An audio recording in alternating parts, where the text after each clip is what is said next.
that we are having revolutionary joy. We are having mutual aid. We are having community building, consensus building. We are having understanding and informational meetings with folks, right? We are giving people knowledge and resources, right? You're not covering that. So that's what I first want to say. I want to say to the people who are the executives at the media, understand we're making our own now. Because at this point in time, it doesn't matter what we do. It doesn't matter that I got my ass beat by CPD and didn't do nothing. Y'all still have something to say about what I did or what the black women did who got their ass beat too, right?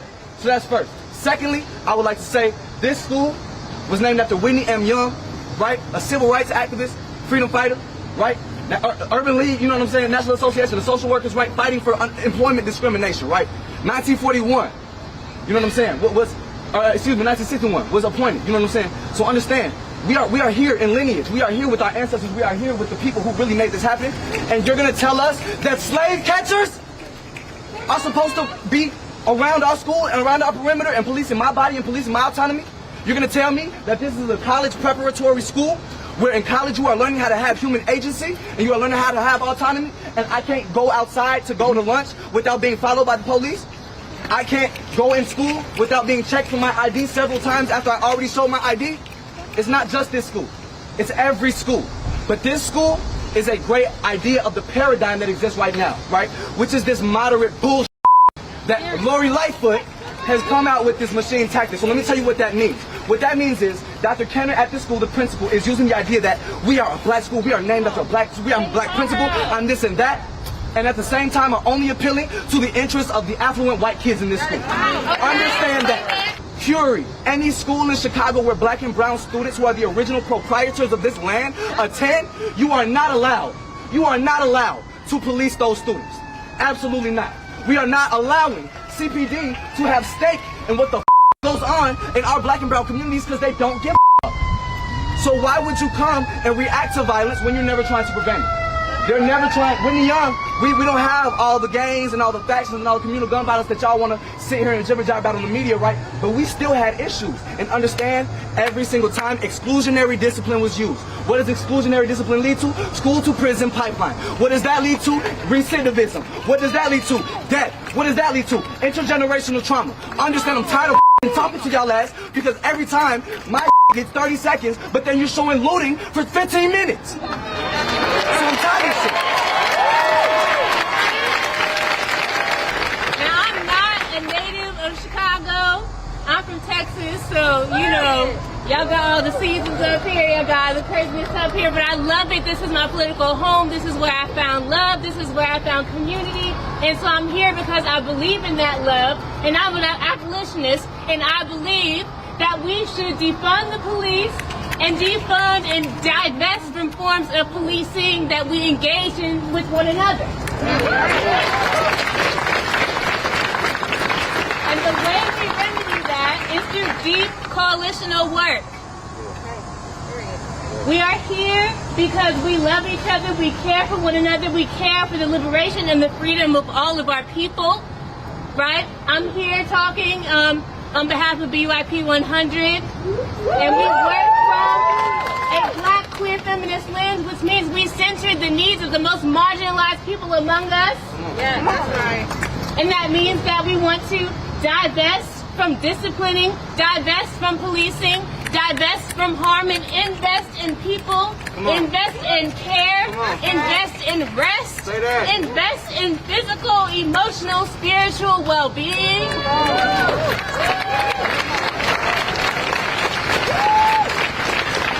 We know the people who are organizers on the forefront look like me, don't look like y'all. They look like me, and they're looking for us. They're looking for me when I'm minding my business.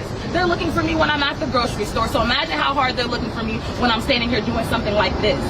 Just take heed to that. We notice things like that, and that's why we always say that we keep each other safe, because they're looking for us. They're hunting us. It's not a coincidence.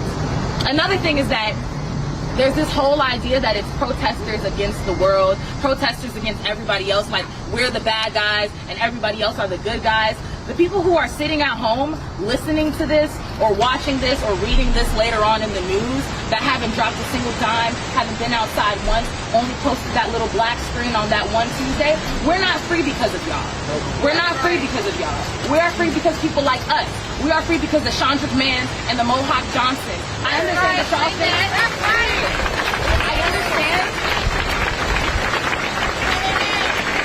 I understand that y'all think that they were charged with felonies or whatever they might be or whatever the case is, or that they were arrested, that any of the 23 people that were arrested, like Jalen and Alicia, who are right back here, who also got brutalized and arrested, y'all think that they're the criminals, they're the bad guys.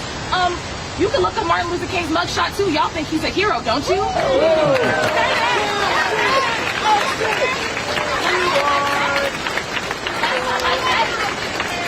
Malcolm X can look up his mugshot, can't you? Last time I checked, we're looking at all of Asada Shakur can't even come back here. While we're talking about who our heroes are, the people that you're telling us to model our actions after. Y'all say, why don't y'all be like Martin? He was super peaceful. No, not to them back then. They thought he was a criminal. They thought he was a tyrant. Y'all are talking about be peaceful like him. Y'all know people were getting arrested for doing sit-ins the same way we got arrested for protesting on Saturday? Y'all know people were getting arrested for trying to go to schools that they said they couldn't go to? For doing the same things that we're doing, and y'all think that we're criminals. But in 50 years, when your grandkids, or you're dead, I don't know how old you are, but when your grandkids ask you, what side were you on? You're not on the same side as Malcolm. You're not on the same side as Martin. You're not on the same side as Rosa. Okay? You're the oppressor. Just know that. Feel bad about that, too. I hope you see that in your dreams. On top of that, I'm going to give y'all another point, because I'm here to read y'all. You know what's also crazy?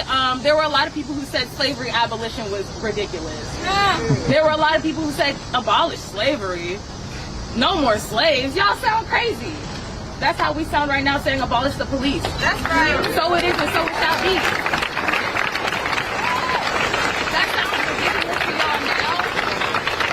That sounds ridiculous to y'all now. Y'all can't imagine a world without police. There were a lot of people who looked just like y'all white ass who couldn't imagine a world without slaves. And yet, I don't see no chance on me, so. I want to talk about my school directly and to all other schools who believe they can keep SROs or cops in school with reform, which when they voted to keep SROs in our school, a lot of them reluctantly voted to keep them, which I don't understand, but anyway. That ain't right. In the discussion of reform comes the topic of integrating restorative justice practices within the SRO's work. When systemically, cops cannot partake in restorative justice. It's just not their job or their place. Their job is to criminalize young people's behavior as they respond to trauma and other stress-invoking situations without guidance, detaining them and arresting them if necessary, if not necessary. Restorative justice is about repairing harm without detention, fines, or prison, yet the SRO's job actively feeds the school-to-prison pipeline. Restorative justice is about initiating healing and change, but our black youth cannot be healed with the police occupying their space every day. Another thing, in which I'm going to call out my principal, is that Kenner justifies that she listens to her black students because she's black. Did I mention she's black? Do y'all know that? And the SROs are black. Did I mention that too? I can't count how many times she said that, but it doesn't matter because anti-blackness can exist even within them. Because just like white supremacy, it's engraved in our system. Denial and failure to listen to black voices is anti-black, and it's violent, period, which is something our principal has continuously partaken in. Kenner mentioned that this was the most difficult issue she has had to deal with the 31 years she's been in our school, that her energy has waned because of these issues she's had to address, not because of the cries of her students begging her to listen to her and the stories of their trauma and help them, but because it's been controversial or political. And to that I say, imagine how hard this is and has been for black students, even younger than me at 17, who have already in their lives had to deal with violence, over-policing, anti-blackness in their communities, and carry that burden, looking to school as an escape only to experience that trauma again. Black students are out here risking their lives every day, but can't find refuge into what is supposed to be a safe space for them. Kenner and other schools need to reevaluate and listen to us when we give instructions on how to progress from here for the safety we shouldn't even have to ask for, and that they shouldn't tiptoe around in order to spare people who aren't being directly harmed. Thank you. Lori Lightfoot came here running off identity politics as a black, queer woman. You guys didn't listen to the black and brown youth that told you she was an op. Now you're confused. She appointed Dwayne Trust. We went and saw him yesterday. Right? Saw him yesterday. Fuck Dwayne. Dwayne thinks it's okay for SRO officers to be in schools. He thinks the community of Austin is approving of that. Yesterday I heard from a multitude of youth who told me the complete opposite. So f*** Dwayne and f*** Lori.